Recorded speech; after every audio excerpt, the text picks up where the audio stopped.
Hello everyone and welcome back to school or homeschool, whatever you're doing right now. Hopefully you'll all be counting down the days to get back to school now. I think we're all excited about the prospect of coming back and seeing everyone and being back in our classrooms.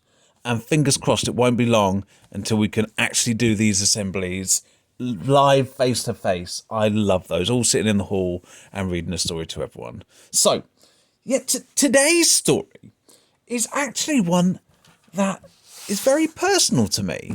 This story is called Can Bears Ski? Now, looking at this front, it's by Raymond, Antrobus and Polly Dunbar. Now, looking at this story, can you see anything about this bear? Yeah, you're right. He's got these things in his ears, hasn't he? Now, children who have been in my class or are in my class now will know that I wear very similar things. Mr. Boddington wears these in his ears. These, does anyone who know my class know what they are? Yeah, these are called hearing aids, and these help me to hear things better. And this book is all about a bear with them.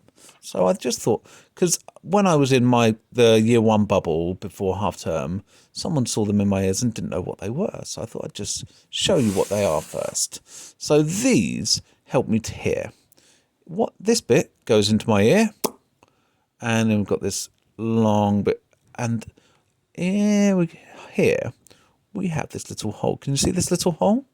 This little hole is a microphone.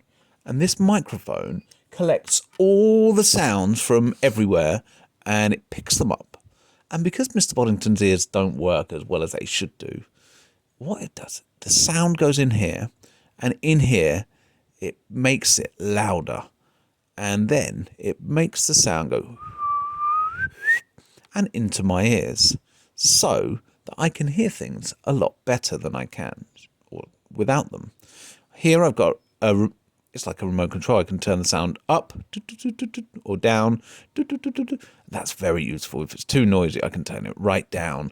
And if it's too quiet, I can turn it right up until it's really loud and I can hear it. Okay. So these are my hearing aids and they help me to hear. They're powered by a little battery in there. Can you see that little battery? And this story is all about a little bear who wears hearing aids. Okay. So this is called Can Bears Ski? Let's have a look. Do you think bears can ski?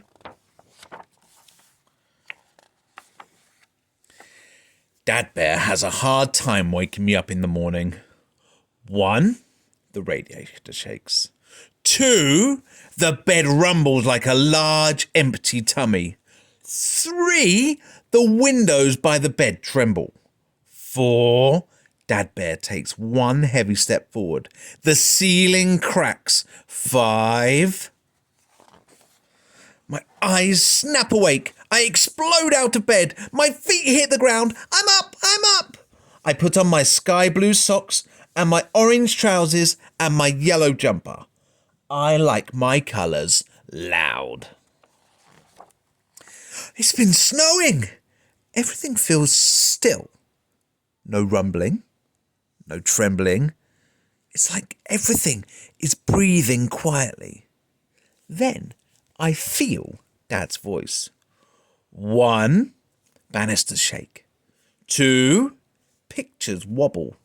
3, stairs flinch. I'm coming, I say. I gobble breakfast. Dad Bear has the TV on. I can see a man in a blue bodysuit skiing fast down a slope. Dad Bear is saying something to me. I think he says, "Can bears ski?" I shrug. I'm not sure I heard him right. I eat the last of my porridge. Time for school. Dad Bear talks a lot on our way to school. I hear the crunch, crunch, crunch of the snow. Dad Bear stops and looks directly at me. Your friend was saying hello. Why did you ignore him? I didn't. Then Dad Bear asks again. Can bears ski? Is that really what he's asking me?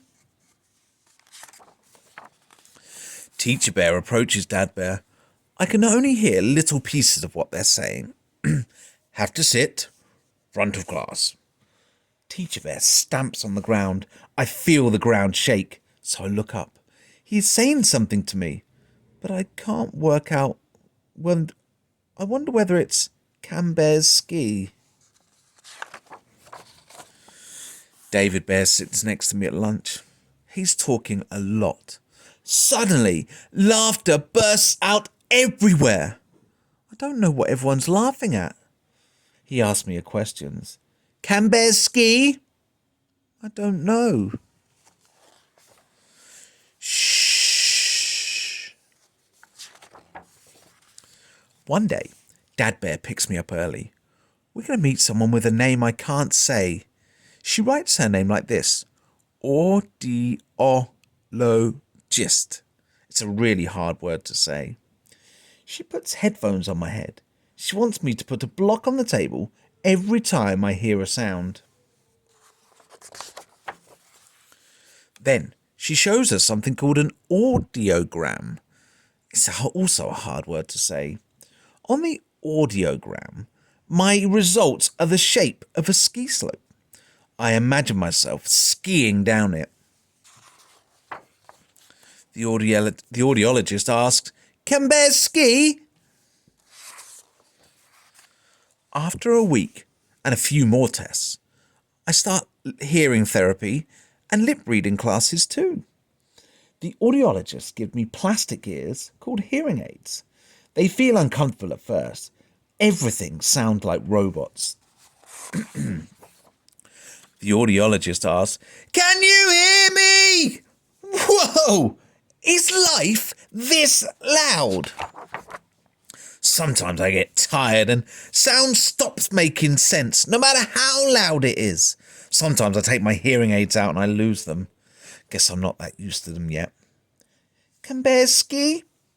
I still don't know how to answer that question. Dad Bear reads a story aloud. He looks directly at me. I can see his whole face and he speaks clearly. I can feel his big voice and I see the words on the page, so I follow Dad Bear's finger. There's a big picture of the moon. I know what the moon is saying because I can see its whole face and the moon is speaking clearly. Can you hear me? Says the moon. I say, bears can ski. Okay, so that was Can Bears Ski. I think that's a really, really important book because it really does tell you what it's like when people can't hear and what they have to go to.